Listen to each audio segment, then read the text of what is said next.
Recently, there's been talk about the potential of a new stimulus check that would give every American family a $5,000 check. And President Trump has recently started to talk favorably about the idea. So in today's video, I want to share what's the likelihood of this actually happening. So let's turn to the USA Today. They did an article titled, "Could $5,000 DOGE stimulus checks really happen? Here's what we need to know." And they start off, they hit the nail on the head and say, don't plan on that bonus hitting your checking account yet. But they do say that President Trump on Wednesday before the article went out, said the administration is considering giving 20% of the DOGE savings to citizens. His comments came a day after Musk said he would talk to President Trump about the idea. Okay, so how would the $5,000 stimulus checks happen and who would get them? The USA Today takes us back to the beginning of COVID when we got our initial stimulus checks and says it might be similar to that. Back in 2020, Congress passed and President Trump signed a $2 trillion bipartisan stimulus package to address the economic struggles caused by the COVID-19 pandemic. The package included $1,200 checks to qualifying individuals and $2,400 for most married couples filing jointly, with an extra $500 for each qualifying child under 17. So that it might follow something along those lines. And then the USA Today talks about what has President Trump said about the DOGE dividend checks. Trump addressed the issue 2 times on Wednesday before the article came out. We're considering giving 20% of the DOGE savings to American citizens and 20% to paying down the debt, Trump said while speaking at a Saudi-sponsored summit in Miami Beach. Then later on Air Force One, President Trump, when he was asked about the proposal, President Trump said, "I love it, a 20% dividend, so to speak, for the money that we're saving by going after the waste and fraud and abuse and all the other things that are happening." And that was according to the Associated Press. And what about House Speaker Mike Johnson? What did Mike Johnson say about the DOGE checks? According to the USA Today article, Speaker Mike Johnson rolled his eyes and said, politically, that would be great for us, because everybody gets a check, Johnson said. But if you think about our core principles, fiscal responsibility is what we do as conservatives. That's our brand. And we have a $36 trillion federal debt. We have a giant deficit that we're contending with. And I think we need to pay down that credit card, right? And how about let's wrap up with economists and then I'll share my views on this. What do economists say about a $5,000 stimulus check? It would increase the deficit. It would increase immediate consumer spending, and that would have inflationary consequences, which is something we don't want right now. Judge Clark, director of research at the Manhattan Institute, told Script News. Okay, so what do I think? What I think is we have a huge deficit. And if we do start cutting back on the budget, getting to $2 trillion, as has been talked about ad nauseum by everybody, is going to be very, very difficult and very painful, as we're seeing already with the cuts that are already being addressed. Very painful for many Americans. So do I think we're going to get a DOGE stimulus check? I don't have a crystal ball. I'm not a politician.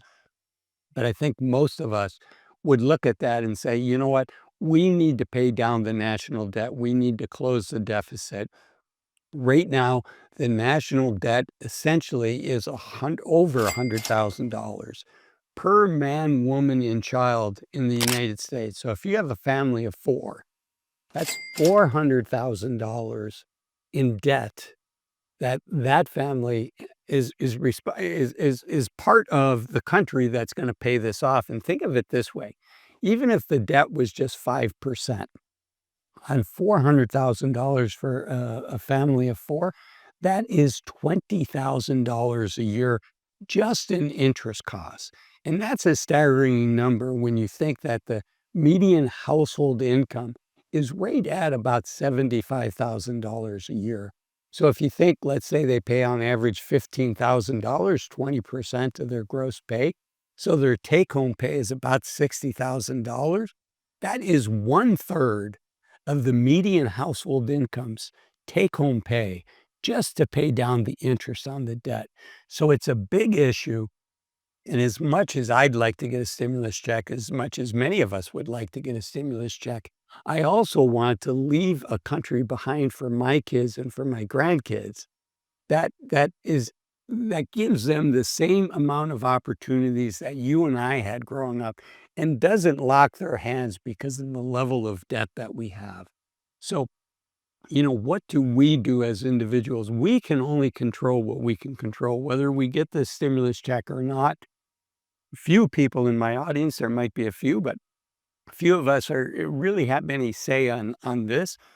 But what we can do is we can live our lives as financially responsible as possible so that we have as many alternatives going forward. So one of the things, over half of all Americans could not pay, don't have a dime saved for retirement, and could not pay for an unexpected $1,000 expense, whether that's a car breaking down or breaking an arm or something like that. So job number one for all of us is to look at, how are we doing on the savings front? Do we have a rainy day fund in case we have that unexpected emergency? Or, God forbid, if we lose our jobs, one of the main purposes of that emergency fund is to give us time to find the right job for ourselves if we were to lose our job. If you have a mortgage, you're trying to save for your kids' college expense, you've got car payments, we have monthly expenses.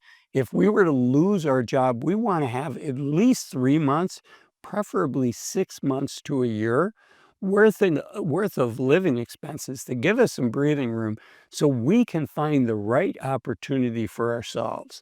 And so how do you do that? The average American, again, has very little saved.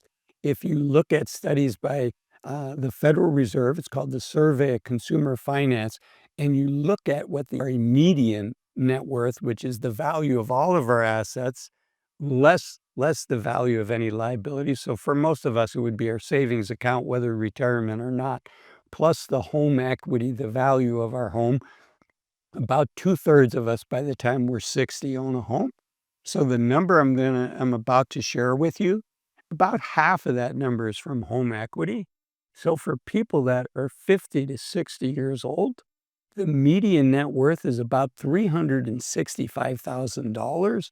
Half of that is in our home, half of that is in our savings. And it's nice that we have that base in place. But when you think about how much of that money is available to help us in living expenses, right? If we're going to keep our house, that's an illiquid investment. In fact, it costs money to have that investment, right? Because we have to keep it maintained, we have to pay property tax, we have to get homeowners insurance. It's nice to have the security of that roof over our heads, but it doesn't mean that we live there without having to pay anything else into it. So the median American, by the time they're 50 to 60 years old, has about $200,000 out of their home to fund retirement. So job number one is figuring out, how do we save as much as we can? Many of the people that watch my videos are very good savers, but if you're struggling with that, one thing to think about is what I call the 50-30-20 rule.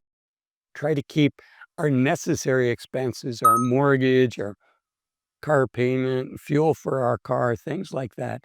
Try to keep that to 50% of our living expenses. Try to keep our wants, things like going out to eat, things like vacation, things like the cardboard boxes that show up at our house. Try to keep that at under 30%. And that will leave about 20% for us to save for a brighter future. If you like this video, the YouTube algorithm says you'll like this video of mine here. Take a look at it and let me know what you think. Thanks for watching this one. Bye-bye.